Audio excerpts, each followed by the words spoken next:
Welcome to the MS Education podcast series. Thank you for joining me. I'm Andrea Salmon, and in each episode we are going to be joined by an expert to discuss strategies for living well with multiple sclerosis.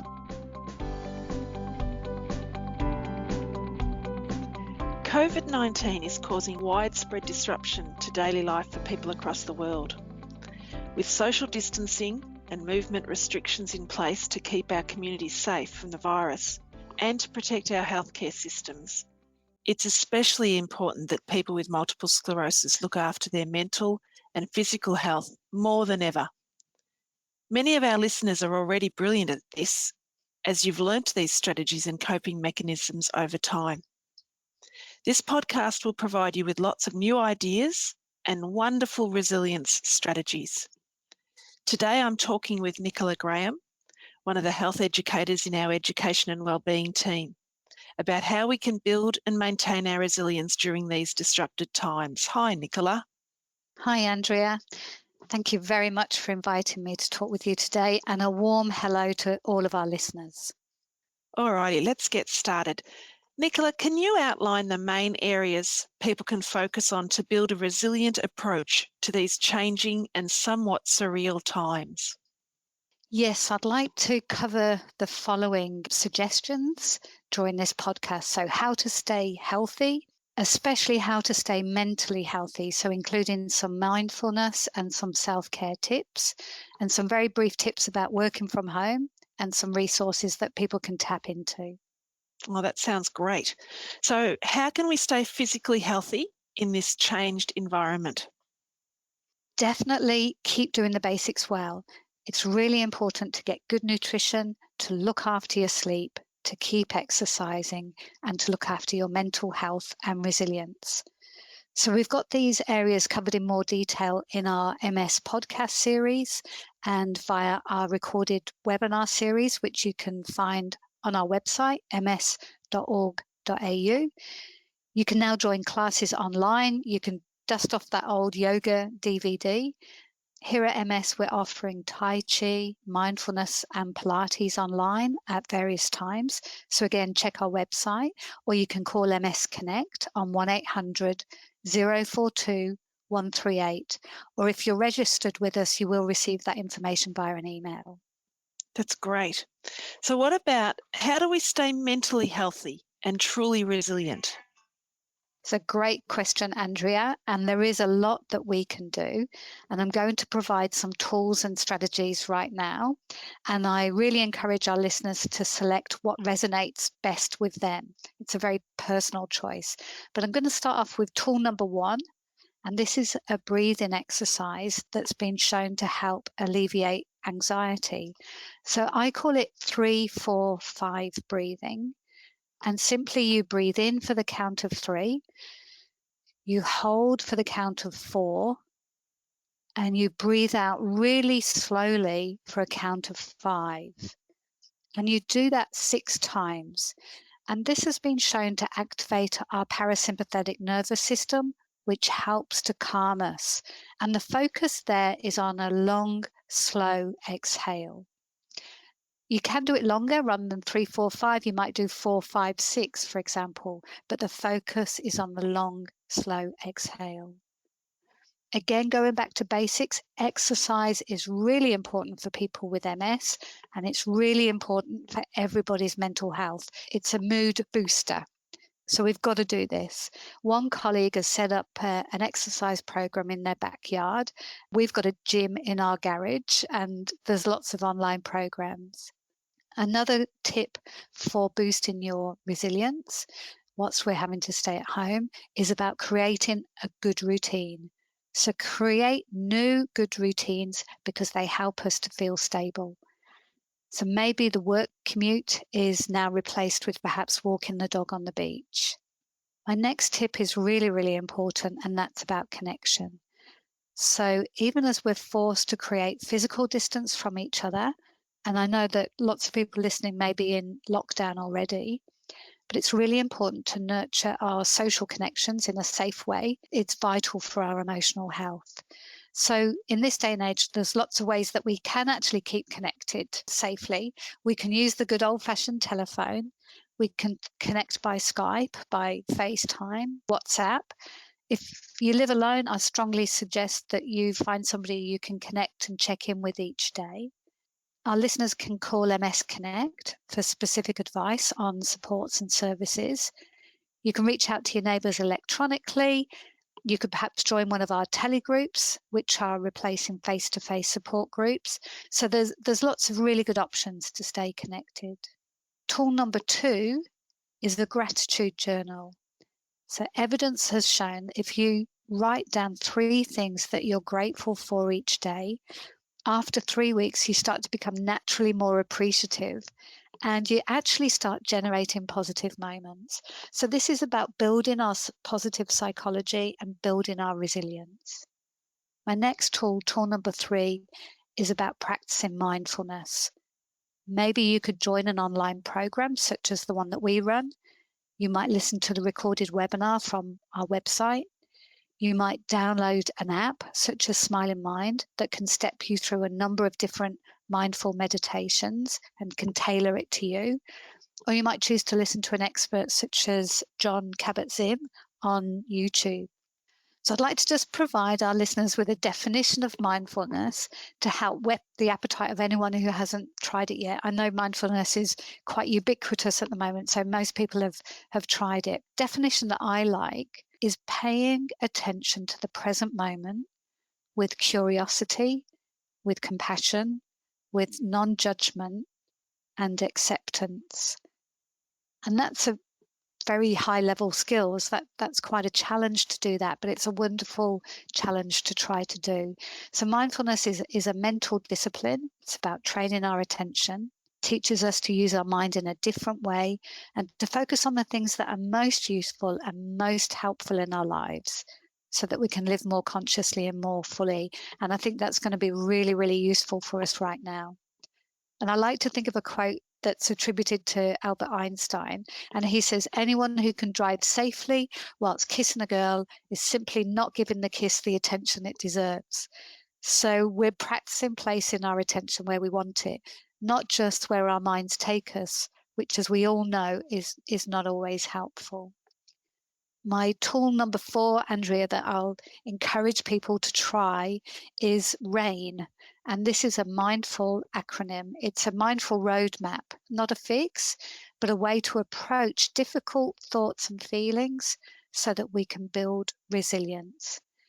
And I like to think that sometimes in the heat of the moment, a gentle rain can be very soothing.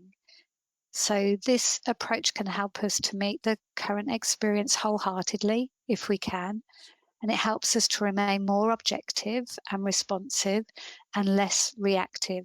And again, that can be really challenging, but I'd really like our listeners to have a go with this. So the acronym is RAIN, and R stands for recognize what is happening. So when you have a difficult feeling or emotion, try and recognize what is happening.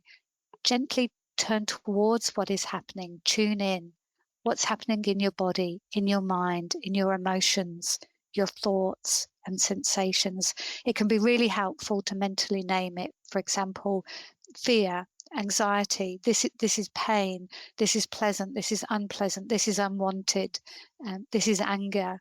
Just label what's here. Don't say I am angry, because this over-identifies, but just, here's that familiar feeling of fear. Here's that familiar feeling of anxiety, and have a look at where it is in your body. So the next letter in RAIN is A, and that's for allow and acknowledge. So let it be as it is. Acknowledge and accept your present moment reality. And allowing doesn't mean we have to like it, and it's not resignation, but it means we soften and we drop our natural mental resistance to what's happening. So usually when we experience something that we don't like or an emotion that we don't like, we have an unconscious impulse to push it away, to suppress it or ignore it. But what I'm asking people to do is to allow and acknowledge it. When we push it away, it can contribute to making it stronger and can create more tension and more suffering. So if we can soften and bring some acceptance and allowance to what we're feeling, then you can notice perhaps a softening and perhaps a little bit of ease. The I in RAIN is investigate. Now you've recognized and allowed this emotion, perhaps you can investigate it. You might inquire, why do I feel how I do? What do I really need right now? What actions do I need to take to nurture and support myself during this difficult time? So these questions can allow us to choose a more conscious response. And then finally, N, and this is so important, and I love this part of RAIN, this is about nurture. Bring self-compassion and nurture to yourself and to the emotion. You're the awareness that's always there underneath every thought and emotion. You're not the emotion. So this gives a concept of a sense of peace in the middle of it all. No matter how intense or painful the emotional storm, there is a part of you which is still silent and still untouched. So does that make sense, Andrea? I know there's quite a lot of information there. It does. That's great, Nicola. There's lots of useful guidance there. Okay. Another tool number 5, is come to your senses. So when you feel perhaps a bit out of control or not really connected, or there is certainly a sense of surrealism around at the moment, then perhaps you can focus on your senses. What can you smell? What can you touch? What can you see? What can you taste? What can you hear right now? And it helps to ground you and bring you back.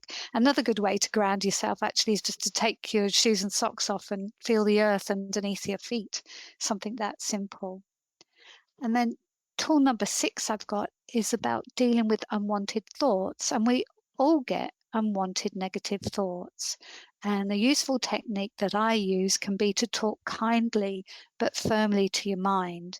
So I like to say, when a thought comes up that I know is not going to be useful and I know is not going to take me down a useful track, is I'll just say, thank you, mind, and I'm choosing not to go down that line of thought. So I speak kindly and firmly to myself. It doesn't always work, Andrea, I have to say, but I'm practicing it and I'm getting better at it. I've also heard people say they give themselves permission to worry about something, but only at a given time. So I'll worry about that this afternoon at 4 o'clock and only give yourself 10 minutes to worry about it, because by doing that, it somehow eases the worry in a way. And I think that's great, because you're not squashing it and you're not avoiding. You're just saying, right, I'll allow a certain amount of time to that at a time that suits me. So you're taking a bit more control, which is wonderful. Tool number 7 would be to simply reassure yourself, to self-soothe like you would a child. Some of the things that you might like to say to yourself to reassure yourself might be, other people feel this, or I'm not alone, or we all struggle in our lives. And you might say, may I be kind to myself? May I give myself the compassion I need? May I learn to accept myself as I am? May I be strong? May I be patient, for example. Our social workers at MS have strongly recommended that we limit media consumption to maybe twice a day, maximum. Perhaps get your information from reputable sources such as health.gov.au, the Guardian newspaper, ABC. Norman Swan has a wonderful podcast called CoronaCast. They've got great updates. I noticed today they've got one that says how to exercise and not go crazy. So that's going to be helpful. The other thing for building our resilience is look for silver linings, look for the treasure, write a list of positives, let them really sink in. We have a negative bias. We are naturally wired to focus on the negative. It's a survival skill. So we need to make a conscious effort to focus on the positive. It doesn't come that naturally for a lot of people, but you can train yourself and you can make a difference. So we do need to be deliberate about this. Some of the positives that the service innovation people have told me is they're feeling that they've got more time for family, more time for inward reflection, time to sort out those messy shelves, to paint, to read, For example, the New York Opera are delivering free online concerts. People at MS Connect are saying they're focusing on getting enough sleep, which is really helpful for their immune system. Some feedback from colleagues have been how lovely it is now we're having to work from home, that we've got pets around. Another colleague said she no longer has to find Tupperware tops and bottoms for lunch that actually match. And she's also tucking her pants into her socks and making ridiculous fashion choices. And I really loved another one of our colleagues saying that they're hearing the birds chirping along with the occasional leaf blower and having their window open. And my personal favourite is from Janet, that said, as she reported, she keeps thinking that with all the shutdowns, the world is healing. There's less traffic, less pollution. It's more peaceful. The canals in Venice are clear. The birds are singing. The animals are roaming the streets. You can almost hear the world taking a breath. So thank you, Janet. That was lovely to hear. Another great resilient tool is being altruistic. It makes us feel better. So shopping for a neighbour if you can safely, creating community WhatsApp groups, consciously thinking about where you fit, whom you can say a good word to, or a good deed for safely. So that altruism can be really helpful. Having a management plan for any exacerbations of anxiety, so speaking to your GP, neurologist or MS Connect or nurse, and some great online support services for your mental health include MS Connect, Smiling Mind, Beyond Blue, Lifeline, Headspace, for example. So lots of tips there. I hope some of them are useful.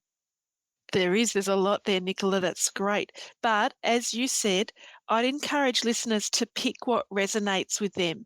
It might be just one thing that, as you've heard Nicola going through those ideas, one thing has stood out to you. Just grab hold of that one.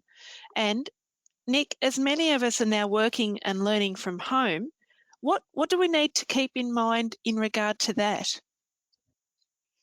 Yep, so just very simply, if you can have a dedicated space where possible, that would definitely be preferable. And don't work from your bedroom. Keep that bedroom space sacred and relaxing, etc. Set up a great workstation as best you can and set it up correctly.